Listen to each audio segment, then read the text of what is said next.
कालू कौवा नदी किनारे पानी पीने के लिए आता है। वो पानी के अंदर खुद को देखकर अपने बाल संवारता और खुद को देखता है।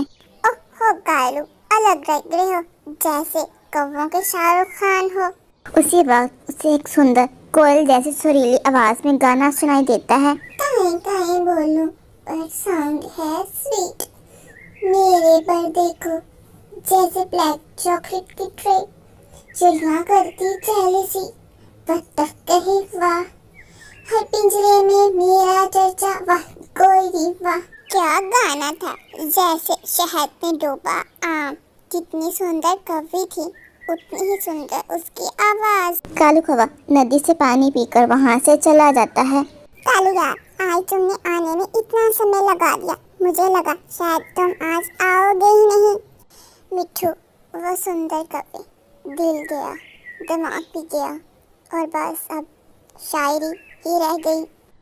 कालू कौवे की बात सुनकर मिट्ठू चुपचाप कालू कौवे को देखने लगता है। वाह भाई वाह, तो हमारे कालू कौवे को भी मोहब्बत हो गई। तो फिर आशिकों की रवायत निभा, मोहब्बत में शायरी कर कौवे, और सही मगर शेक्सपियर भी बन जा।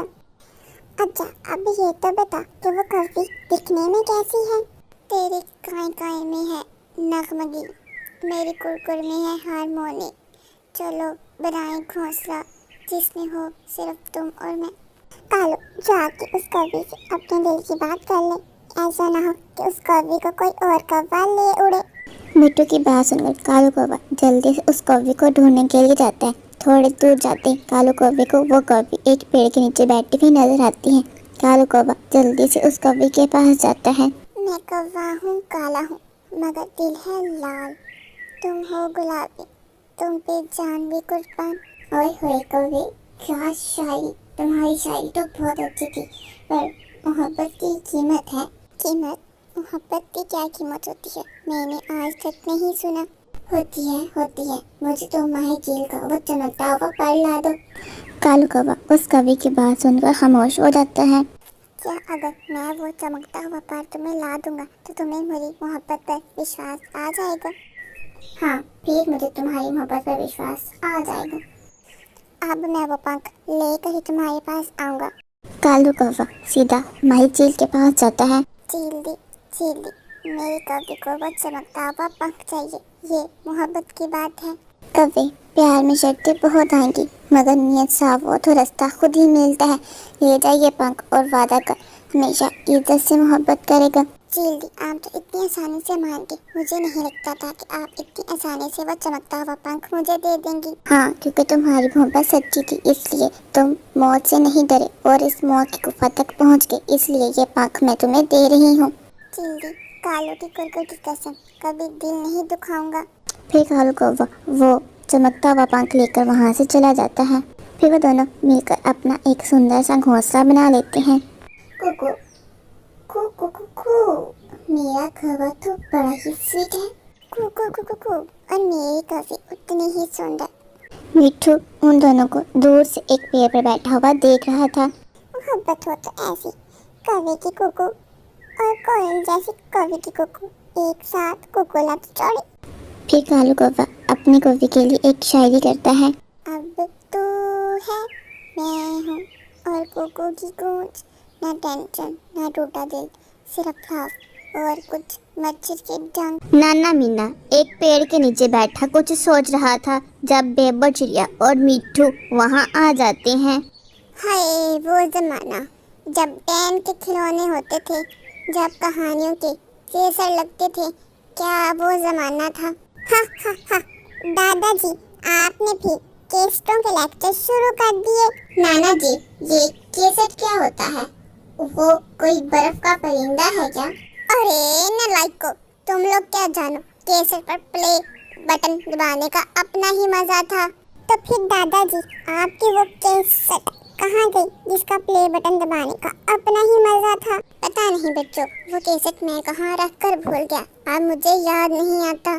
फिर वो दोनों उस बूढ़े पक्षी की बातें सुनकर खामोश हो जाते हैं। फिर वो दोनों वहाँ से चले जाते हैं। मिट्ठू और बेबो चिड़िया जंगल में खेल रहे थे। मिट्ठू, मैं सोच रही हूँ क्यों ना हम नाना जी की वो केसट ढूंढे, आखिर उस केसट में ऐसा क्या है हाँ हाँ, ढूंढ लेते हैं नाना जी के कैसेट। वैसे भी हर समय वो हमें लेक्चर ही देते रहते हैं, पता तो चले कि आखिर उस कैसेट में ऐसा क्या है।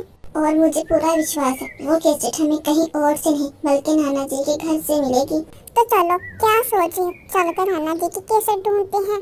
फिर वो दोनों जल्दी से नाना जी के घर जाते हैं, जहाँ उन्हें एक कैसेट मिलती है जिस पर लिखा था यादों का भंडार। देखो, मिल गई नाना जी की यादों का भंडार वाली कैसेट मिल गई।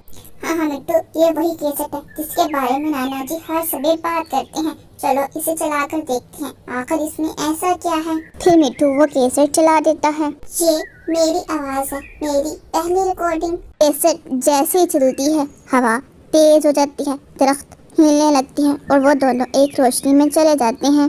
वो दोनों बैग पकड़े वापस अपने बचपन के स्कूल में पहुंच जाते हैं। वो दोनों परेशान होकर सब कुछ देख रहे होते हैं। ये तो वही आवाजें, स्कूल की बेल, चॉकलेट वाला और अम्मा की पुकार। बेबो, हम वापस बचपन में आ गए हैं, मगर कैसे? कैसेट, हम तो नाना जी कैसेट चला रहे थे। कैसेट चलाने के बाद ही हम यहाँ आए हैं, मगर अब हम वापस कैसे जाएंगे? बेबो, बचपन में तो हम आ गए हैं, चलो कुछ यादें ही ताज़ा कर लेते हैं। फिर वो दोनों जल्दी से सीधा आम के खेतों में जाते हैं। मेरा निशाना लग गया, मैंने आम तोड़ लिए, ये मैंने आम तोड़ लिए। आइसक्रीम वाला आ गया, आइसक्रीम वाला, ठंडी ठंडी मजेदार आइसक्रीम। आइसक्रीम खा लो, आइसक्रीम। मिठू, तुमने आवाज सुनी? ये तो आइसक्रीम वाले की है। मुझे आइसक्रीम खाना बहुत पसंद था, लेकिन मम्मा मुझे डांटती रहती थी। चलो जल्दी से जाकर आइसक्रीम खाते हैं। फिर वो दोनों आइसक्रीम खाने के लिए जल्दी से वहाँ से जाते हैं। फिर वो दोनों आइसक्रीम वाले से अपनी मनपसंद आइसक्रीम खरीदते हैं और एक पेड़ के नीचे बैठकर खाने लगते हैं। मिठू, तुम्हें पता है जब मैं छोटी थी तो मुझे स्कूल जाना बिल्कुल भी पसंद नहीं था। मुझे सबसे बोरिंग काम स्कूल जाना लगता था। और मुझे भी, लेकिन अब मुझे वो स्कूल के दिन बहुत याद आती है। मेरा मन करता है कि दोबारा मैं छोटा हो जाऊं और फिर से स्कूल जाऊं। हाँ मिठू, तुम सही कह रहे हो, लेकिन अब हम बड़े हो गए हैं और बचपन के दिन लौट कर नहीं आएंगे। कितने अच्छे दिन थे वो।